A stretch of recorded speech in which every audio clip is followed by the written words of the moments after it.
आपकी तरफ है। आज जो ये नृसिंह भगवान बनकर के आए हैं, इन्हीं नृसिंह भगवान ने एक बार अपना जो बल था वो भीम को प्रदान किया था। डार्यो भीम और दुशासन कैसे, व्याध कुरंग पछाड़ जैसे।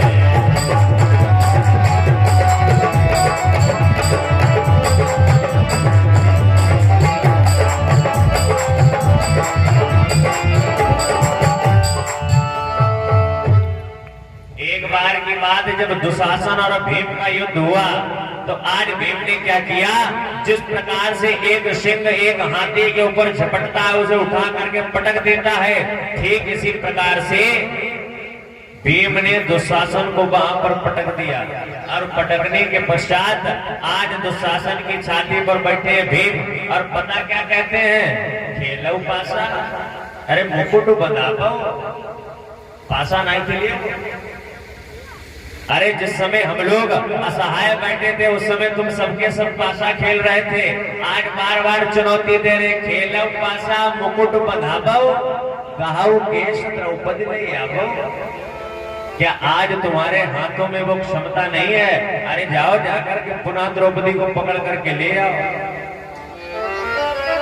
भीम कहते हैं कि सब लोगों ने सब कुछ भुला दिया अब, लेकिन मेरे जो मन के अंदर है वो ये बात हमेशा याद रही कि दुशासन में तुझे मारूंगा अवश्य।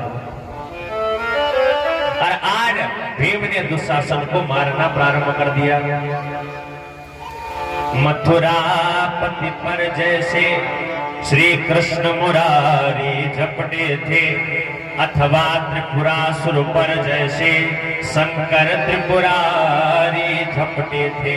जिस प्रकार से कंस को मारने के लिए साक्षात नारायण झपटे, जिस प्रकार से त्रिपुरासुर को मारने के लिए साक्षात भोले बाबा झपटे, आज उसी प्रकार से भीम दुशासन को मारने के लिए आगे बढ़ता है। और आज भीमसेन ने जैसे ही दुशासन के कलेजे को फाड़ा और कलेजे को फाड़ करके पता आज क्या कहा, नकुल से कहा कि जाओ, नकुल जाकर के द्रौपदी को लेकर के आओ। और पलमा गयो और नकुल चली भवना, द्रुपद सुना अब गवना।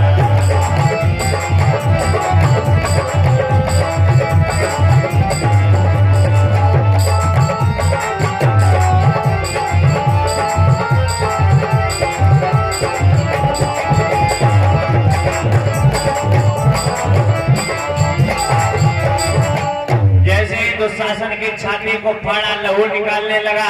भीम ने कहा कि जाओ हे नकुल, जाकर के द्रुपद सुता को बुला करके लाओ।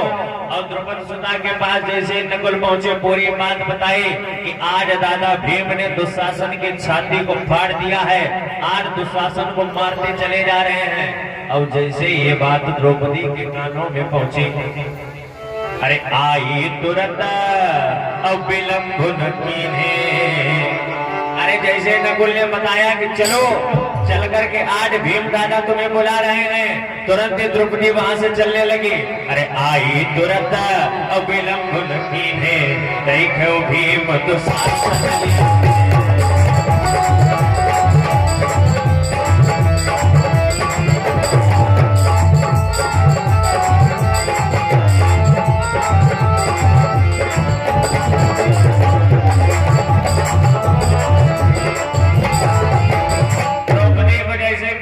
तुरंत ही द्रौपदी वहां आई और द्रौपदी ने जाकर जैसे ही आकर के भयंकर रूप को देखा, अरे द्रौपदी का तो मन बड़ा प्रफुल्लित हो गया। और द्रौपदी ने दोनों भुजाएं उठा करके आज बार बार भीम से कहते हैं कि भीम, पति तो हमारे 5 हैं, लेकिन तुम्हारे ऐसा पति हमारा कोई नहीं। बार बार भीम से कहती है, धन्य धन्य तुम धन्य प्रकोदर, कहिवे का तुम 5 सहोदर, तन मन धन ही निछावर कीजिए, तुम पर प्राण वार दे दीजिए। आज आपने जो कार्य किया है, इस कार्य के लिए तुम अपना तन मन धन सब कुछ तुम्हें दे सकते हैं। आज जैसे ही द्रौपदी की इन बातों को सुना, तुरंत ही आज क्रोध में आकर के भीम ने उस महाभारत के युद्ध में एक चुनौती भेजी। भीम ने पता क्या कहा? भीम भयंकर रूप धरे अब क्रोधवंत है नैन, अरे गो रक्षा करे हमसे कहीं।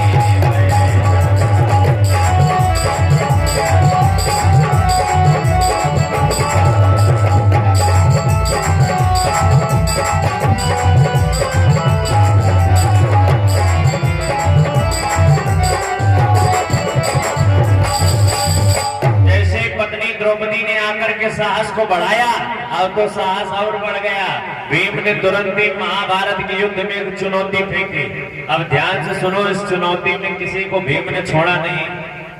भीम ने कहा, कुरु पांडव में जितने क्षत्रिय कृष्ण सहित यदुवंशी यंत्री असुर नाग नर सुरव पुरंदर धरणी सिंधु मेरु गिरिकंदर, कुरु पांडव जेते क्षत्रिय कृष्ण सहित यदुवंशी यंत्री और आज भूमि आज भीम ही भुजा उखारत और रक्षा करौ दुशासन मारत।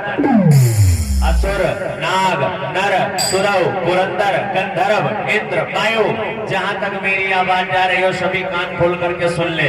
अब यहाँ तक पांडवों में भी अगर कोई वीर हो, कौरवों में भी कोई वीर हो, तो कोई भी आज आकर के इस दुशासन के प्राणों को हमसे बचा सकता है।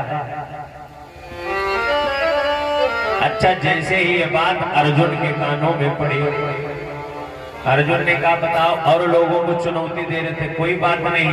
अरे ये भीम दादा पागल वागल तो नहीं हो गए? लोगों को चुनौती दे अच्छी बात है, ये तो हमें चुनौती दे रहे और साथ ही साथ साक्षात नारायण को चुनौती दे रहे। कुरु पांडव जेते क्षत्रिय कृष्ण सहित यदुवंशी यंत्री, कहने का मतलब अगर कृष्णों में दम हो तो आकर के आज रोक ले, लेकिन दुशासन मरेगा जरूर। अब जैसे ही ये बात अर्जुन के कानों में पड़ी, अरे सुनत ही पारथ जैसे कानों में आवाज पड़ी, तुरंत ही आज अर्जुन के अंदर क्रोध आ गया। अरे सुनत ही पारथ अब केरी से बाढ़ी क्षण खगनी खग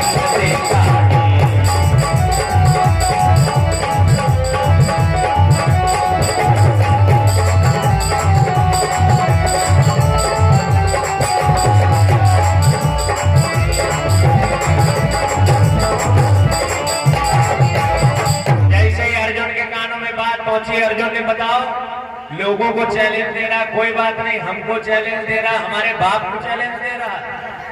अब जिस बेटे, जैसे मान लो हमारे पिताजी बुजुर्ग, जैसे आपके पिताजी बुजुर्ग, अब मान लो हम अभी बढ़िया पावर में हैं, तो हमारे सामने किसी की क्या मजाल जो पिताजी से कुछ उल्टी सीधी कह जाए, तुरंत उसका तुम सर धड़ से अलग ना कर दो। अर्जुन क्या है? अर्जुन क्षत्रिय है। अर्जुन ने कहा बताओ, मेरे होते हुए मेरे पिता इंद्र को चुनौती दे रहा है, मेरे होते हुए साक्षात नारायण को आज चुनौती दे रहा है। तुरंत ही आज अपने धनुष पर बाण चढ़ाया और मन में विचार क्या करते हैं? अरे भीम मारी अब करहु निपाता, बोले युद्ध हो अब या ना हो, और लोगों को बाद में मारेंगे, पहले दादा भीम को मारेंगे। अरे भीम मारी के अब करहु निपाता, कैसे सही जाए नहीं पाता।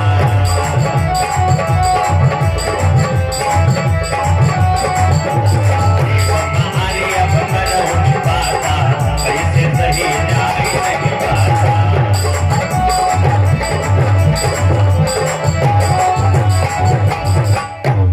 अर्जुन ने कहा ये बात जो अभी भीम ने कही है ना, ये जो चुनौती वाली बात, अरे पांडवों से कह देते कोई बात नहीं, असुर नाग नर सुरव पुरंदर से कह देते कोई बात नहीं, लेकिन कई कह रहे हैं कुरु पांडव जेते क्षत्रिय कृष्ण सहित यदुवंशी यंत्री, और बताओ हमारे सामने तुम्हें ललकार रहा। अब युद्ध हो या ना हो, लेकिन पहले भीम को जरूर मारेंगे। नारायण ने कहा लाला पार्थ थोड़ा शांत हो जाओ, ये समय क्रोध का नहीं है। बोले क्यों? बोले महाराज आज जो भीम ने स्वरूप लिया है, ये भीम का कोई साधारण स्वरूप नहीं है। आज जो नृसिंह भगवान का मैंने स्वरूप बनाया था, उसमें से मात्र 10% आज मैंने भीम के अंदर भेजा है। भगवान बताते हैं, अरे मैं नरसिंह और रूप बल लीना, सोई भीम अंग प्रवेशित किया।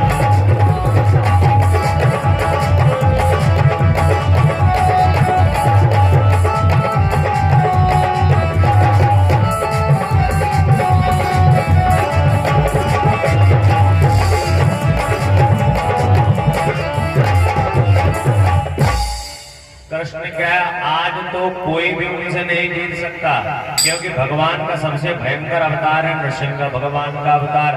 नारायण ने कहा, जब मैंने नृसिंह भगवान का अवतार लिया था, उसकी 10% की शक्ति आज भीम के अंदर है।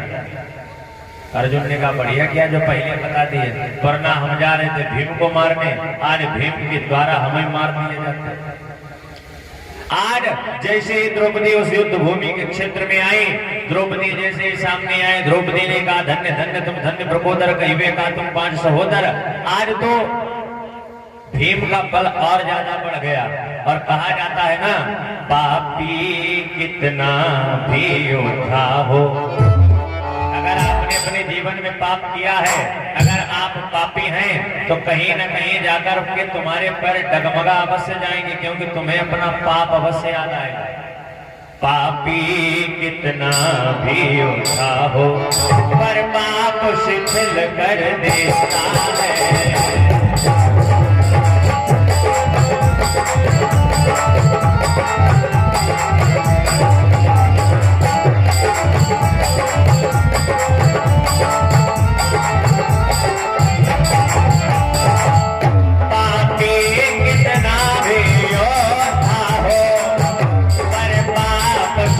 कर देता है, दिल अगर दहल कर जाता है, मंजिल मुश्किल कर देता है।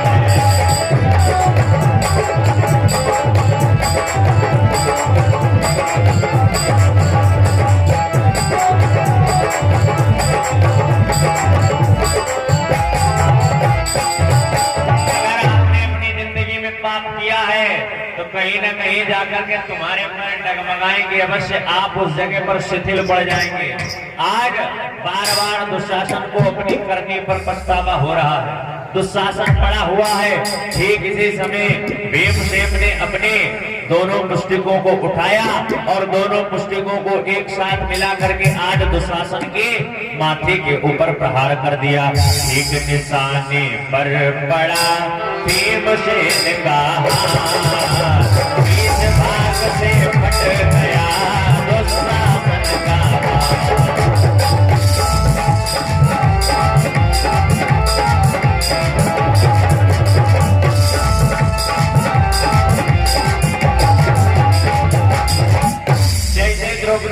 द्रौपदी ने साहस बढ़ाया।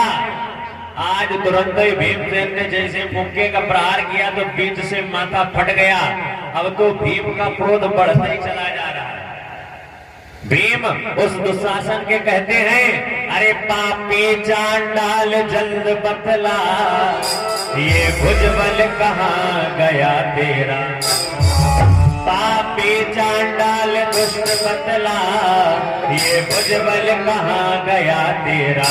अरे अबला पर जिसे प्रयुक्त किया, वह कौशल कहाँ गया तेरा।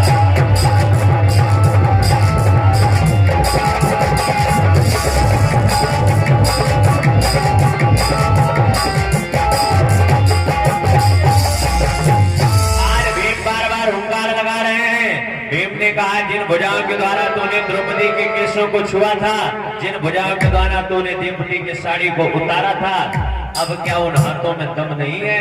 क्या उन हाथों में कौशल नहीं बचा? अगर दम है तो अब इस युद्ध भूमि में एक बार द्रौपदी को तो हाथ लगा करके दिखा। द्रौपदी ने देखा कि चारों तरफ रक्त ही रक्त है। संग्राम भूमि में लाल लाल, चारों तरफ देखा तो खूने खूना से द्रौपदी को नजर आ रहा है। संग्राम भूमि में लाल लाल, शोणित सागर लहराता है।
चुनौती यहाँ पर भीम ने पूरे जितने भी महाभारत के लोग थे सबको कह डाला। भीम ने पता क्या कहा, अरे जो सगा कहता हो इसका, इसकी रक्षा को आए अब।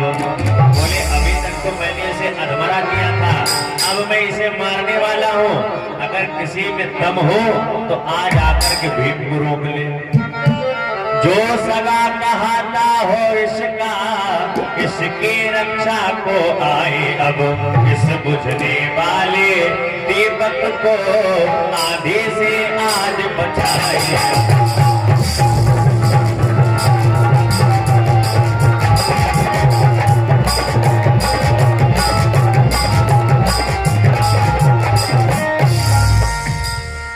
भीम बार बार ललकार लगा रहे हैं, अन्यथा सुनिए दुर्योधनादि, प्रण पालन अब करता हूँ मैं। उस वस्त्र हरण वाले व्रत का उद्यापन अब करता हूँ मैं।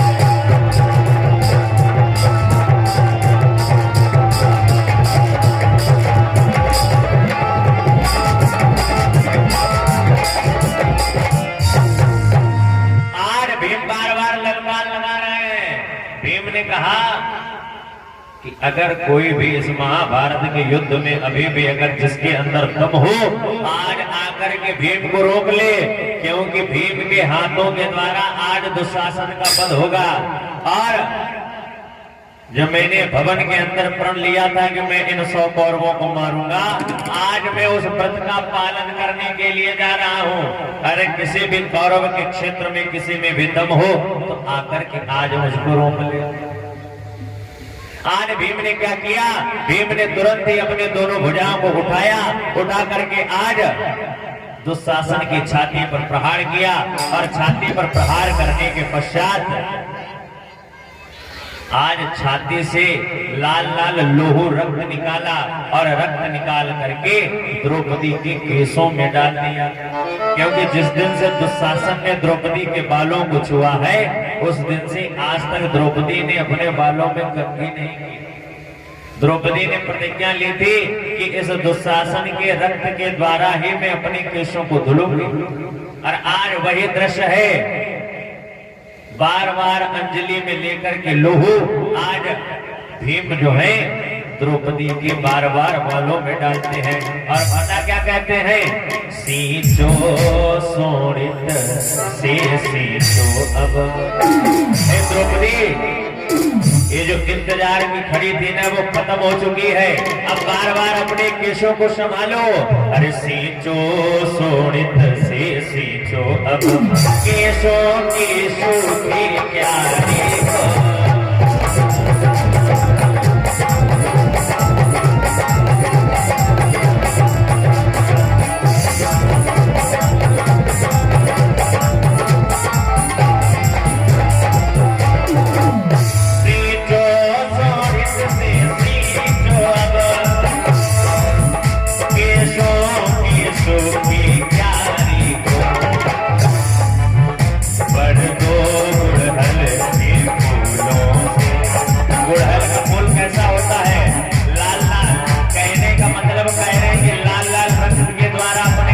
सुसज्जित बना लो, भर दो गुड़हल के फूलों से इस मुरझाई फुलवारी को।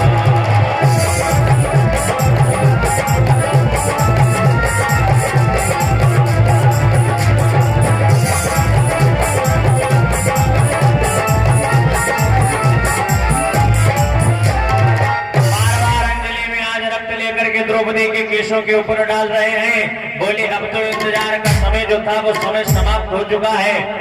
जिस प्रकार से लाल फूलों के द्वारा एक वाटिका को सजाया जाता है, इसी प्रकार से लाल पुष्प रूपी रक्त के द्वारा आज भीम ने उस रणभूमि के क्षेत्र में द्रौपदी का श्रृंगार किया।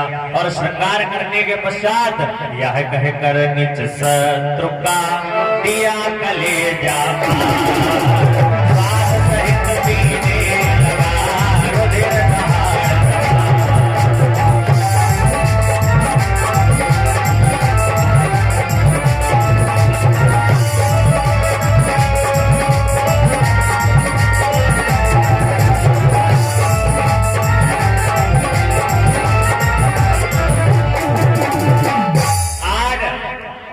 समय में दुशासन के छाती को अपने दोनों हाथों से चीर दिया और चीरने के पश्चात खूब ज्यादा सा लहू निकाल करके आज वहां पर भीम लहू का पान करने लगा। लहू का पान करते करते बार बार जब ज्यादा से ज्यादा रक्त निकला तो उन बालों में बार बार उन रक्त को लगाता है और द्रौपदी से कहता है, हो जाने दो रंगीन आज, क्योंकि तुमने भाई प्रतिज्ञा ली थी कि लहू से ही केसों को सलझाओगी। अब तो आज तक तो आपने लहू के द्वारा अपने केसों को बना नहीं पाया, लेकिन आज जब तुम्हें लहू मिलेगा तो ज्यादा से ज्यादा मिलेगा। हे द्रौपदी, हो जाने दो रंगीन आज रानी इस घटी घटाओं को।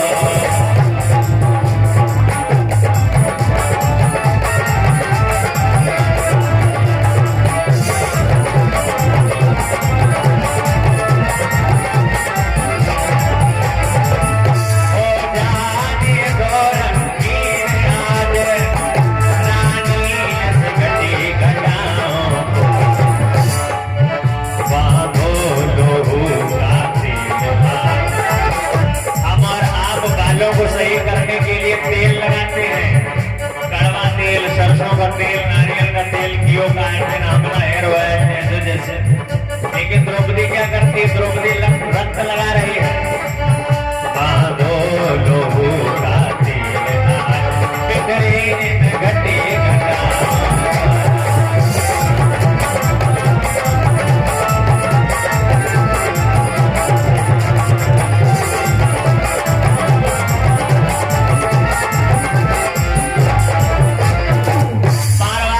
को फाड़ करके लहू लेकर के बार बार द्रौपदी के आज केशों में लगाते हैं। कहते हैं कि लोग तो केशों में विभिन्न प्रकार के हेयर ऑयल लगाते हैं, लेकिन तुम भाई लहू लगाओ। और समझ लो महाभारत होने का कारण यही है, जब माताएं तेल की जगह खून से नहाने लगे तो समझ लो महाभारत होना अति आवश्यक है। केवल नमक रोटी पर अगर जिंदगी कटे तभी लड़ाई नहीं होती। इससे जैसे मामला आगे बढ़ता समझ लो लड़ाई होना प्रारंभ हो जाता।